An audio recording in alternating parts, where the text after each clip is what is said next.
A principios del siglo XVI, el genio universal Leonardo da Vinci dibujaba las diversas etapas del desarrollo humano. Sus esbozos anatómicos son, además de una obra de arte extraordinaria, las primeras observaciones exactas sobre la naturaleza del ser humano. Leonardo da Vinci y la anatomía.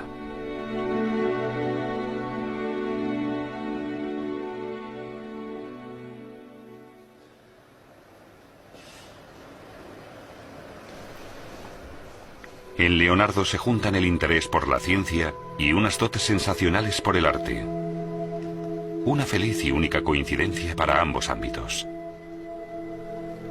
Como uno de los primeros artistas, disecciona los cuerpos. Los conocimientos que adquiere a través de ello sirven a Leonardo para sus pinturas, para perfeccionar su representación y fuerza expresiva.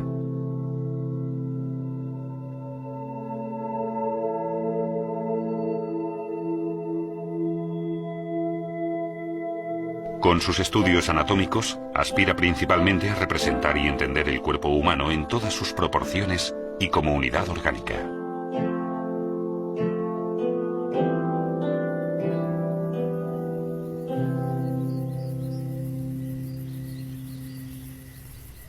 Leonardo da Vinci nace el 15 de abril de 1452, hijo ilegítimo de una campesina, Caterina, y el notario, Ser Piero, en un pueblo de la Toscana.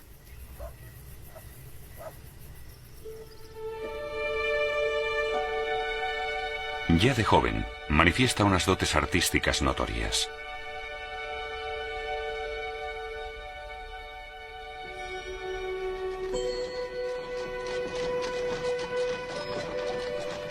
En 1469, Leonardo se traslada con su padre a Florencia.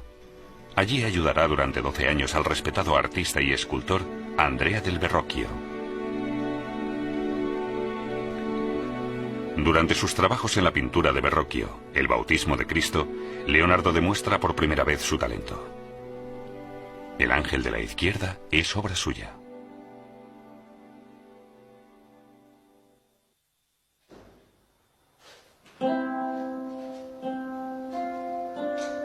Después de su aprendizaje, Leonardo trabaja con intensidad una innovación importante en pintura: la perspectiva. Compara la representación en perspectiva de un cuerpo con sus proporciones reales.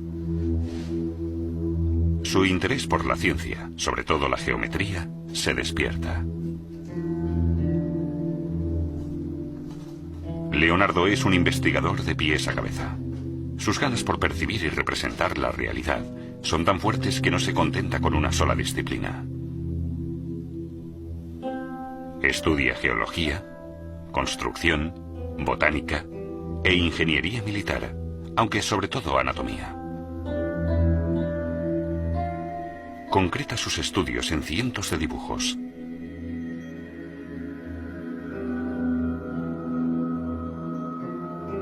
Aquello que no puede esbozar, trata de explicarlo en palabras. Con rigor científico, este zurdo documenta sus observaciones durante toda su vida usando la escritura invertida.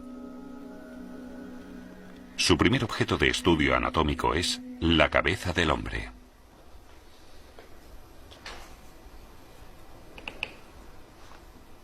Cuidadosamente prepara diversos cráneos para poder dibujarlos desde diferentes ángulos.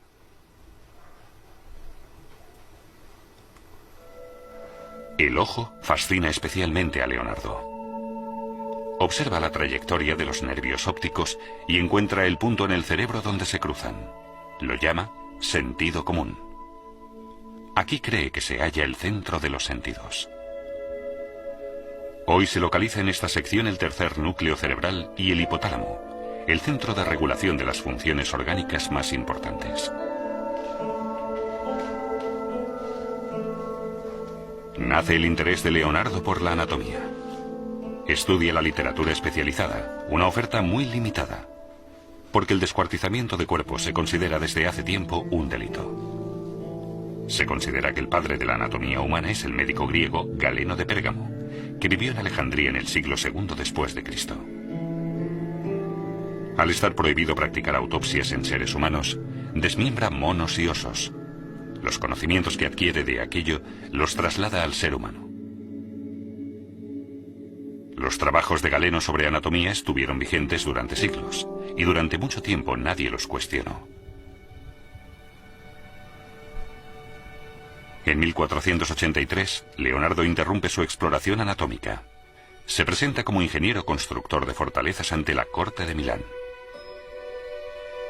Junto a la construcción de armas, también dibuja figuras ecuestres.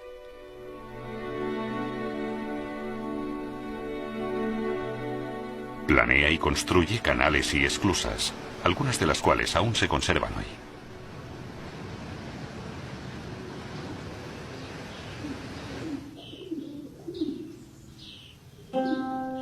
Cuando las tropas francesas invaden Milán en 1499, Leonardo pierde su puesto. Regresa a Florencia. Entretanto, está apurado de dinero. Allí recibe el encargo de retratar a una joven florentina.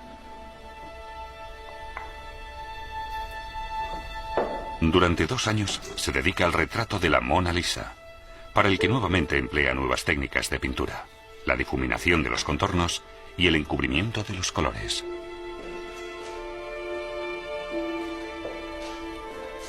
Leonardo sabe que la expresión facial de una persona está determinada principalmente por 2 elementos, los ojos y la comisura de los labios. Por eso no define a propósito ninguna de las 2 partes, dejando que se desdibujen entre sombras. Así crea el misterioso rostro sonriente de la Mona Lisa.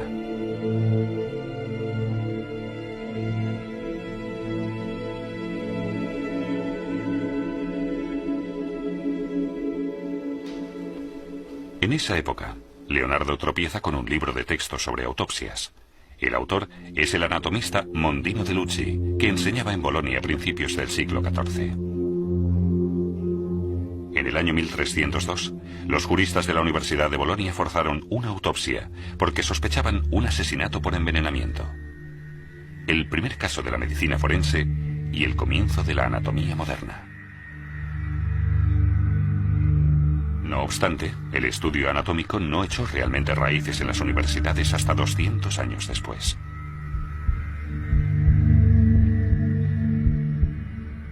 En 1503, Leonardo descubre que en el Hospital Florentino de Santa María Nuova se realizan regularmente disecciones de cadáveres. Los muertos son ajusticiados por quienes nadie más se interesa y que tienen denegado el sepelio.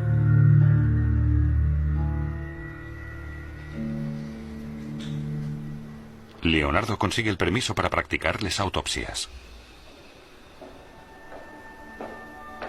En los años siguientes, analiza más de 30 cadáveres para estudiar de forma sistemática las partes del cuerpo.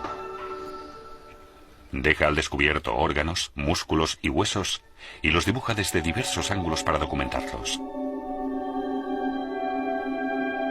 En especial, queda fascinado por el cuerpo de un anciano de 100 años que no ha muerto electrocutado, sino por muerte natural, y que había puesto su cuerpo a disposición para ser estudiado. Leonardo usa la técnica de Modino y empieza por la pared abdominal, dejando al descubierto primero el estómago y el tracto intestinal, para luego avanzar hacia los órganos internos. Con la pluma deja constancia de cada paso. Descubre detalles anatómicos hasta entonces desconocidos, como el apéndice.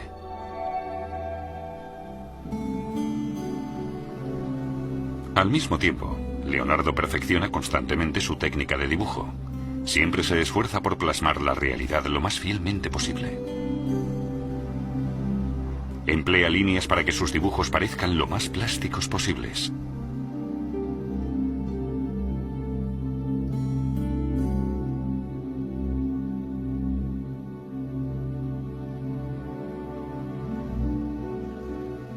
Leonardo intenta expresar diversas observaciones en un mismo dibujo. Quiere plasmar características típicas, no deformaciones accidentales.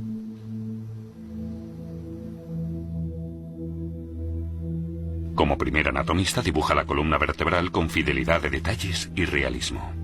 Reproduce correctamente tanto la curvatura como el número de vértebras.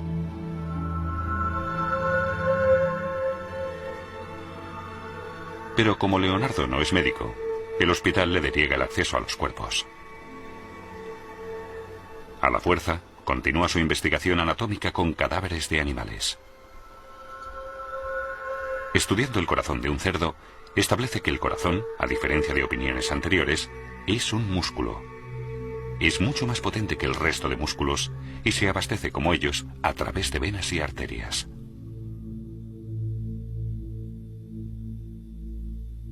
A pesar de sus vastos conocimientos, los esbozos de Leonardo después de la muerte se tienen en cuenta solo esporádicamente. Pasarán varios siglos hasta que su trabajo anatómico se publique y se conozca en todo el mundo. Leonardo da Vinci no es el fundador de la anatomía moderna, pero sí que asienta las bases. Uno de los beneficiados es el médico flamenco Andreas Vesalius, que en 1542 escribe Historia de la Medicina con su libro sobre la estructura del cuerpo humano.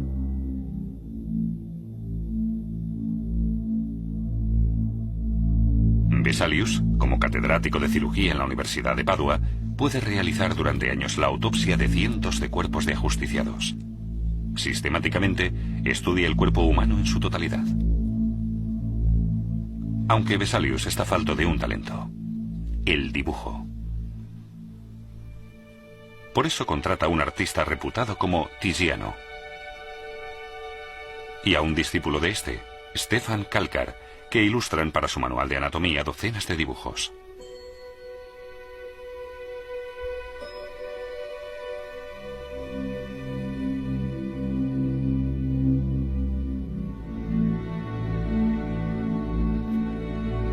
En 1595, la Universidad de Padua inaugura el aula de anatomía. El estudio anatómico sale de la oscuridad de las cavernas hacia la claridad de la ciencia moderna. Leonardo no presencia aquel avance. En 1516 se muda a Francia. En Amboise pasa los últimos años de vida. Ahora le fascina el carácter transitorio de la vida. El tiempo, anota, lo devora todo. Por tanto, describo la geometría de la naturaleza humana independientemente del tiempo. Compara la vida con la luz de una vela. Y, al morir, su claro resplandor se convierte en humo oscuro. Así murió también aquel anciano centenario. Pero ¿dónde estaba la causa de su muerte? De este modo, describe él por vez primera la arteriosclerosis. Leonardo percibe que los vasos sanguíneos del cuerpo de una persona joven rectos y lisos, pero que con el paso del tiempo se deforman y se engrosan.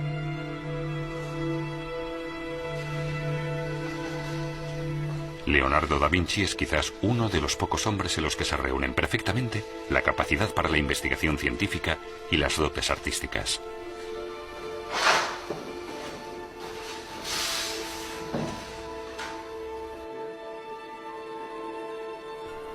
En 1519 muere Leonardo en Amboise a causa de la última enfermedad que él tan concienzudamente había estudiado, la arteriosclerosis.